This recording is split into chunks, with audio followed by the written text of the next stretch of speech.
हाँ जी। तो एक बार थोड़ा-सा रिवाइज़ कर लेते हैं, हमने कल क्या देखा था। कल हमने मतलब सबसे पहले तो आपको वो जी, बताया था जी। कि इसमें क्या-क्या चीज़ें हैं, है ना? तो 6 प्रश्न पूछे थे, 6 ऋषियों ने जाकर के किनसे? पिप्लाद ऋषि से पिप्लाद ऋषि से उन्होंने 6 अलग-अलग जो ऋषि थे, उन्होंने 6 अलग अपने-अपने अलग-अलग प्रश्न पूछे थे। इन्हीं पर 6 अध्याय हैं, है ना? इन्हीं पर 6 अलग-अलग अध्याय से बने हैं। उन अध्यायों का नाम क्या है? प्रश्न कहा जाता है, ठीक है? और ये जो उपनिषद है, प्रश्नोपनिषद, वो अथर्ववेद से संबंधित है, ठीक है? तो ये हमने कल देखा था। और इन्होंने किसने कौन-कौन से प्रश्न पूछे थे? जैसे पहला प्रश्न किन्होंने पूछा था? कबंधी ऋषि ने पूछा था और इन्होंने प्राण और रई के विषय में प्रश्न पूछा था। उसके बाद दूसरा जो प्रश्न है वो भार्गव ऋषि ने पूछा था, उन्होंने प्रजा का आधार विषयक प्रश्न पूछा था। तीसरा जो है वो अश्वलायन्य है और इन्होंने प्राण की उत्पत्ति और उनके संबंध में 6 प्रश्न पूछे थे कि प्राण की उत्पत्ति कैसे हुई है और उनका उनका क्या-क्या संबंध है, हमारे कौन से शरीर से क्या-क्या संबंध है, उनके विषय में उन्होंने प्रश्न पूछा था, ठीक है? उसके बाद चौथा जो है वो गार्ग ऋषि ने पूछा था, किससे? जीवात्मा और परमात्मा संबंधी उन्होंने 5 प्रश्न पूछा था।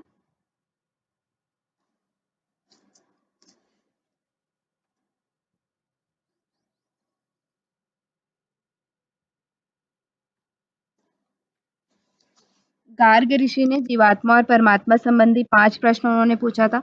सत्यकाम ने ओंकार की उपासना और उनके फल संबंधी प्रश्न पूछा था और सुकेशा ने 16 कला से युक्त पुरुष के संबंधित प्रश्न उन्होंने पूछा, ठीक है? तो ये 6 प्रश्न पूछे थे जिसमें से हमने पहला वाला देखा था जिसमें प्राण और रई के बारे में बताया गया था और उनका कंपैरिजन जो लिखा हुआ है, ये जो चार्ट उसको आपको याद करना पड़ेगा। यहाँ से प्रश्न पूछा जाता है कि प्राण के अंतर्गत कौन-कौन आता है, रई के अंतर्गत कौन-कौन आता है, ठीक है? या ऐसा पूछा जाता है कि प्राण में कौन नहीं है, रई में कौन नहीं है, इस तरह से भी प्रश्न पूछा जाता है। तो ये जो दिया हुआ है प्राण के अंतर्गत आपका क्या है? प्राण, सूर्य, ऊर्जा, भोक्ता, श्रेय मार्ग, दिन, उत्तरायण, शुक्ल पक्ष, निष्काम कर्म, ये सब हमने कल देखा था। इनको आप एज़ इट इज़ प्राण के अंतर्गत कौन-कौन से आते हैं और रई के अंतर्गत कौन-कौन से आते हैं, ठीक है?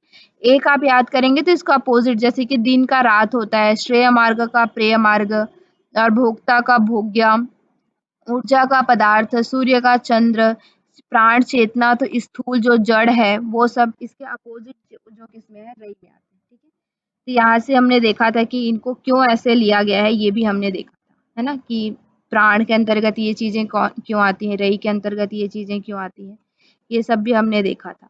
फिर उसके बाद प्रजापति जो ब्रह्म है वो उनके जो शरीर की अलग-अलग से कंपेयर किया गया था कि उनके 5 पैर हैं जो कौन-कौन से किनको माना जाता है 5 प्राण या 5 तत्व जो हैं उनको उनके 5 पैर माने जाते हैं।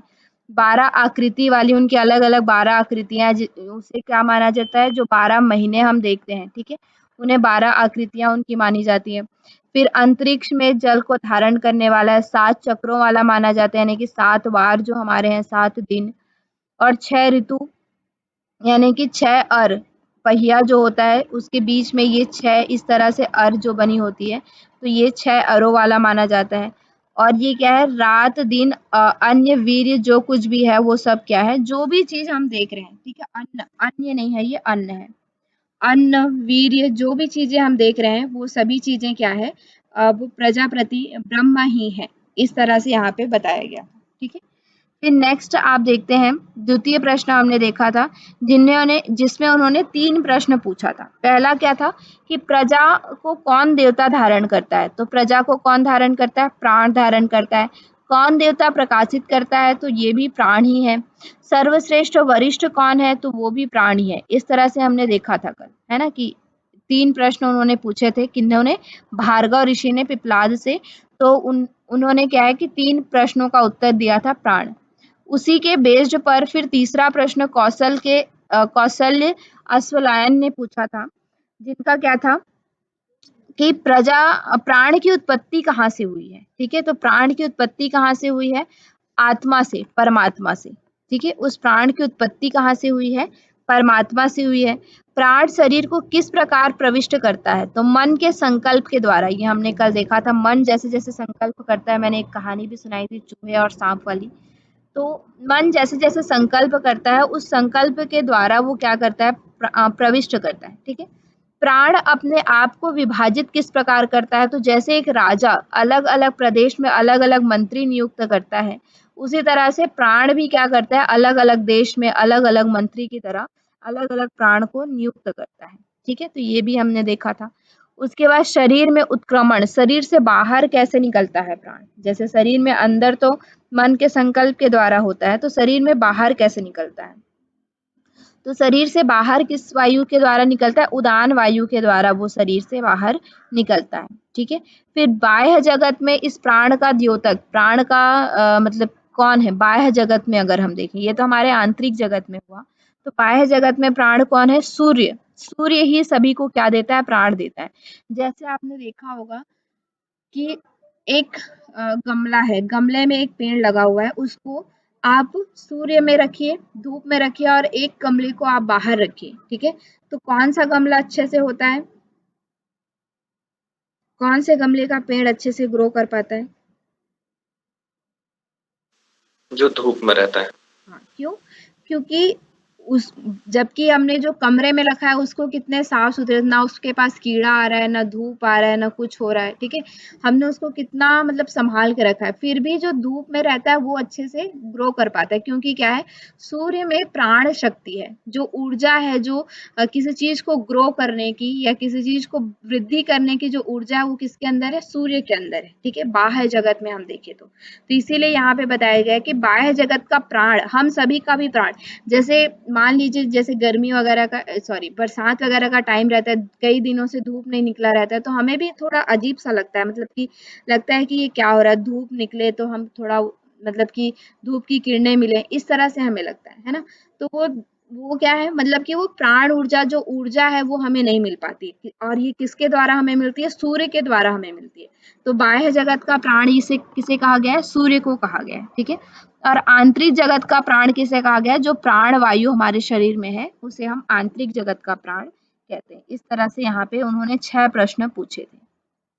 ठीक है, फिर 5 प्राण के बारे में यहाँ पे बताया गया, अपान, प्राण, समान, व्यान और उदान। अपान कहाँ पे रहता है? हमारा गुदा और उपस्थ में। हमने पहले भी देखा है, इस तरह से हमारा एक शरीर है, मान लीजिए, है ना, ये हमारा शरीर है।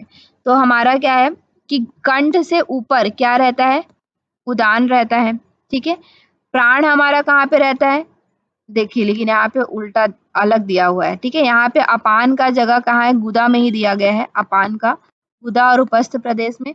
प्राण का स्थान कहाँ पे दिया गया है? मुख में, नासिका में, चक्षु में, श्रोत्र इंद्रिय जो हमारी है उन सभी में क्या है? प्राण का स्थान दिया गया है। मतलब जो हमारी ज्ञान इंद्रियां हैं उसमें प्राण का स्थान दिया गया है। समान का स्थान कहाँ पे दिया गया है? नाभि में हमारा क्या है? समान का स्थान दिया गया है, नाभि में। ठीक है, फिर व्यान का स्थान कहाँ पे दिया गया है? व्यान का स्थान यहाँ पे हृदय में दिया गया है। जबकि हम पढ़ते हैं कि प्राण का स्थान कहाँ पे रहता है? हृदय में रहता है। ठीक है, और यहाँ पे उदान कहाँ पे रहती है? नाड़ी समूहों में, सुषुम्ना में ऊर्ध्वगामी रहती है। ठीक है, उदान कहाँ पे रहती है? सुषुम्ना में रहती है, ऐसा यहाँ पे बताया गया है। ठीक है, तो इसको आपको अलग से याद करना पड़ेगा। तो यहाँ पे समान का काम क्या है? देखिए, अपान और प्राण का कार्य तो नहीं दिया गया है, लेकिन समान का कार्य यहाँ पे दिया गया, अन्न को रस में परिवर्तित करता है। ठीक है, समान का ही हमारा कार्य होता है। जैसे कि हमारा समान वायु, नाभि में जो हमारा वायु रहता है वो क्या करता है कि जो भी हम खाना खाते हैं उसको क्या करता है? वो ग्रहण करता है और उसको रस में परिवर्तित करता है और सभी अंगों तक पहुंचाता है। ठीक है, तो ये हमारा किसका है? यथा योग्य समभाव से पहुंचाता है, जहां जिसको जितनी जरूरत है अंग प्रत्यंगों को, उतना वो रस सभी अंगों को पहुंचाता है। पृथ्वी और धूलोक का रिक्त स्थान आकाश समान वायु है। ठीक है, यहाँ पे समान वायु का क्या है? आकाश को समान वायु बोला गया है।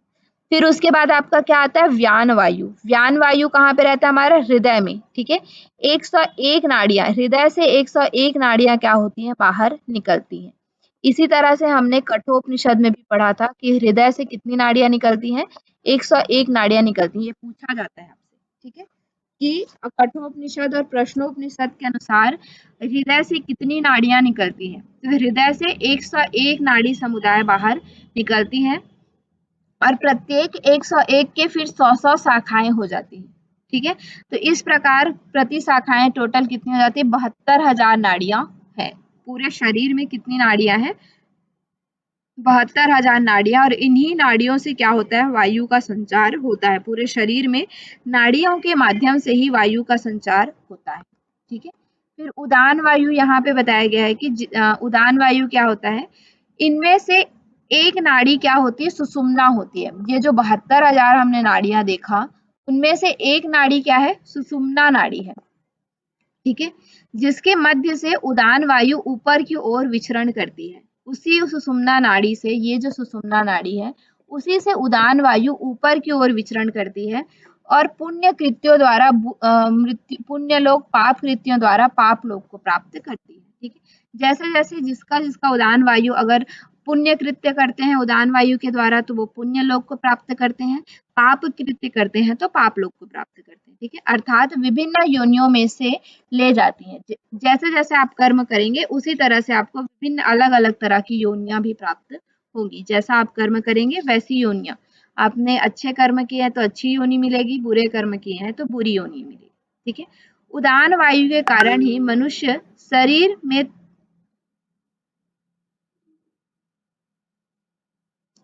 उदान वायु के कारण ही मनुष्य शरीर में तेज है, उसके शांत होने से जीवात्मा मन में विलीन न हो जाती है। पुनर्जन्म विश्व व्याप्त के तेज ही उदान है। मतलब क्या है इसका मतलब? कि उदान वायु के कारण ही मनुष्य क्या होता है?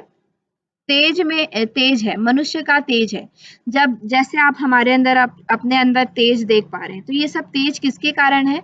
उदान वायु के कारण ही है। ठीक है, और अगर उदान वायु नहीं है, अगर उसमें उदान वायु शांत हो जाता है, जीवात्मा में विलीन हो जाता है, तो वहीं पे हमें क्या होता है? पुनर्जन्म की प्राप्ति होती है। ठीक है, मतलब कि उदान वायु के द्वारा ही हमारा शरीर से क्या होता है? प्राण जो है वो बाहर निकलता है।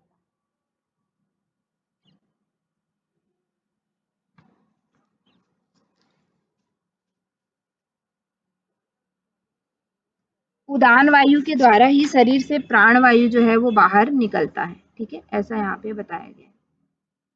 जस्ट 1 मिनट, शायद शेयर नहीं हो रही।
तो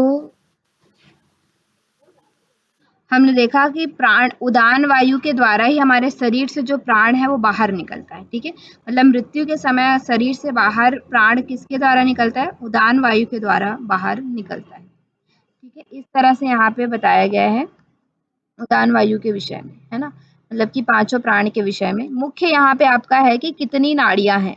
101 जो नाड़ियां हैं वो यहाँ पे इम्पोर्टेंट है। ठीक है, इसको आप याद रखिएगा। उसके बाद जो चतुर्थ प्रश्न है वो ये सब हमने कल देखा था। चतुर्थ प्रश्न जो है वो पूछते हैं सौर्यायनी गार्गिनी। इसमें 11 मंत्र हैं, वो 5 प्रश्न पूछते हैं। ठीक है, कौन कौन से प्रश्न पूछते हैं? कि मनुष्य शरीर में कौन देवता सोता है? कौन देवता है जो मनुष्य शरीर में सोता है? जैसे कि हम सोते हैं तो उस समय कौन सोता है? हमारा मन सोता है। ठीक है, मन जो देवता है वो क्या करता है? सोता है।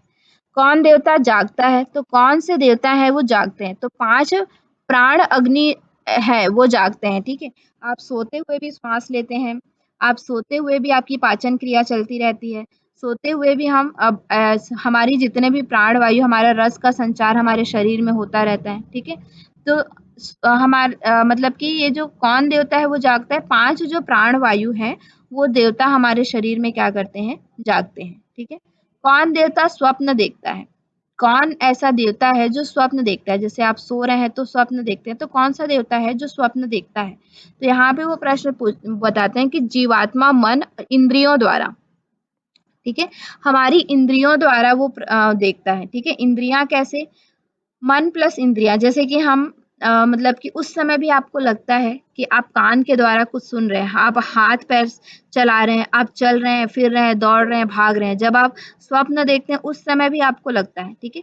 तो ये सब किसके द्वारा हो रहा है, मन और इंद्रियों के द्वारा, ठीक है। इंद्रियां सूक्ष्म रूप से मन और इंद्रियां क्या करती हैं, हमारे स्वप्न में कार्य करती रहती है, ठीक है। कौन देवता सुख का अनुभव करता है, ठीक है। हमारे शरीर में कौन ऐसा देवता है जो सुख का अनुभव करता है, तो जीवात्मा, आत्मा जो जीवात्मा बन चुकी है, पाप पुण्य का भोग कर रही है, वो मन के द्वारा सुख का भोग करती है, ठीक है।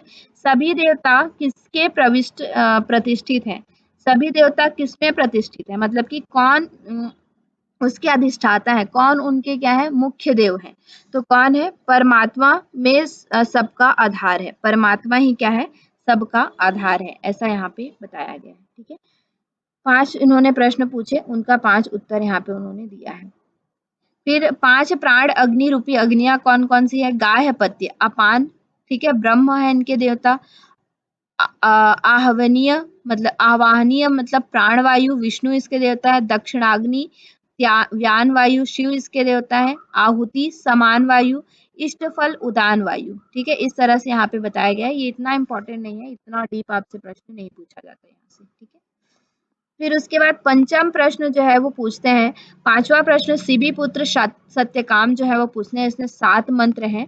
वो पूछते हैं कि जो मनुष्य शरीर भर ओंकार की उपासना करता है, वह ओम की उपासना से किस लोक पर विजय प्राप्त करता है, तो किस लोक पर विजय प्राप्त करता है वो पूछते हैं, ठीक है। कि अलग अलग तरह से अगर हम ओम की उपासना कर रहे हैं तो किस लोक से कौन सी मंत्र से कौन से लोक को हम जीत पाएंगे। तो जैसे कि हमें पता है कि ओंकार में क्या है कि अ, उ और म 3 लोक हैं, 3 मतलब क्या है, वर्ण है। तो उसी तरह से जब आप अ की उपासना करते हैं, अ मात्रा की उपासना करते हैं, तो क्या होता है, मृत्यु लोक पर विजय प्राप्त करते हैं, ठीक है। जब आप अ मात्रा की उपासना करते हैं तो कौन से लोक पर, मृत्यु लोक जिसे भूलोक कहा जाता है, उस पे विजय प्राप्त करते हैं। और इसकी ऋचाएं कौन कौन सी हैं, ऋग्वेद की जो ऋचाएं हैं वो उसकी ऋचाएं हैं, ठीक है, वो उसके मंत्र हैं। उसके बाद जब आप ऊ मंत्र का उपासना करते हैं तो किस लोक की उपासना करते हैं, स्वर्ग लोक की उपासना करते हैं, सोम लोक की, जिसे हम क्या कहते हैं, भूहा कहते हैं। और इसमें क्या है, ऋग प्लस यजु, ऋग्वेद भी आ जाता है और यजुर्वेद भी आ जाता है, ठीक है। और जब आप म वर्ण की उपासना करते हैं तो क्या है, ब्रह्म लोक को प्राप्त करते हैं। और इससे क्या होता है, पाप से मुक्ति होता है। और ये स्वलोक है, और इससे में क्या होता है, तीनों आ जाते हैं, ऋग यजुर और साम। यहाँ से आपका प्रश्न पूछा जाता है, ठीक है। अकार उकार और मकार ये जोड़ी मिलाने में दिया जाता है। अकार में क्या होता है, मृत्यु लोक, उकार में स्वर्ग लोक और मकार में ब्रह्म लोक, ठीक है।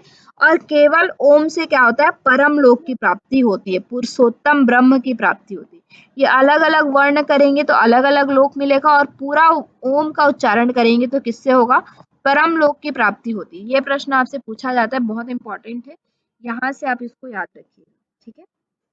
कि कौन कौन से लोकों से, अ उ और म से किससे किससे होता है, कौन कौन सा लोक हमें प्राप्त होता है, कौन कौन सी ऋचाएं उसमें रहती हैं, ये प्रश्न यहाँ से पूछा जाता है, ठीक है। नेक्स्ट और लास्ट प्रश्न वो पूछते हैं कि षष्ठम प्रश्न में पूछते हैं, भारद्वाज पुत्र सुकेशा, ठीक है। इसमें कितने मंत्र हैं, 8 मंत्र हैं इस अध्याय में। और उसमें वो प्रश्न पूछते हैं, सुकेशा ने यह प्रश्न कौशल प्रदेश के राजकुमार हिरण्यगर्भ ने पूछा था, ठीक है। ये उनका प्रश्न नहीं था, सुकेशा का प्रश्न नहीं था, ये किसी और का प्रश्न था, किसी और ने उनसे पूछा था। तो वो प्रश्न वो इनसे पूछते हैं, ठीक है। तो सुकेशा ने जो प्रश्न पूछा था वो किनका था, कौशल प्रदेश के राजकुमार हिरण्यगर्भ का था, ठीक है। हिरण्यगर्भ ने कौशल प्रदेश के जो हिरण्यगर्भ हैं, उन्होंने सुकेशा से प्रश्न पूछा था, लेकिन वो उस समय उसका उत्तर नहीं दे पाए थे और उसका उत्तर वो पिपलाद ऋषि से पूछते हैं। ठीक है, वो पूछते हैं, कौन सा प्रश्न पूछते हैं, 16 कलाओं वाला पुरुष कहाँ रहता है और वो कौन है।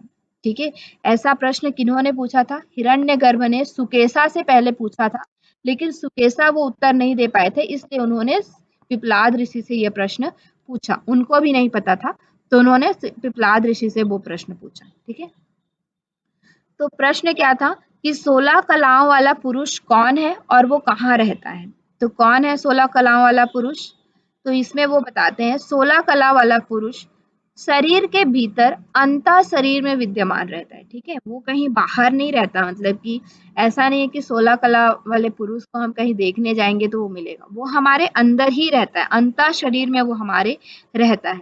और वो 16 कलाएं कौन कौन सी है, पहला तो हमारा प्राण, प्राण हमारे शरीर में जीवात्मा चैतन्यता सभी के शरीर में रहती है। ठीक है, उसके बाद प्राण के बाद क्या रहता है, श्रद्धा रहता है, आस्तिक बुद्धि रहती है, किसी ना किसी चीज पर तो आपकी श्रद्धा होगी, किसी गुरु पर, किसी बुक पर, किसी ना किसी चीज पर, अपने माता पिता पर, किसी ना किसी चीज पर आपकी आस्तिक बुद्धि होगी, श्रद्धा होगी, है ना।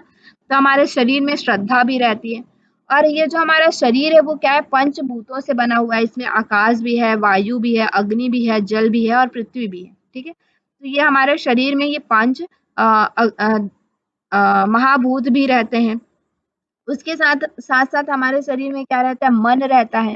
ठीक है, मन के साथ साथ हमारे शरीर में सभी इंद्रियां रहती हैं। ठीक है, इंद्रियां हमारी कौन कौन सी, जो ज्ञान ज्ञान इंद्रिया, पंच कर्मेंद्रियां, ये जो हम बोल रहे हैं वो हमारा क्या है, इंद्रियां हैं। ठीक है, और क्या है, हमारा शरीर अन्न से बना हुआ है। प्राणियों की शरीर की स्थिति के लिए, मतलब कि जब हमें अपने शरीर को बना के रखना है तो हमें क्या है, अन्न ग्रहण करना पड़ता है। तो हमारा शरीर किससे बना हुआ है, अन्न से बना हुआ है।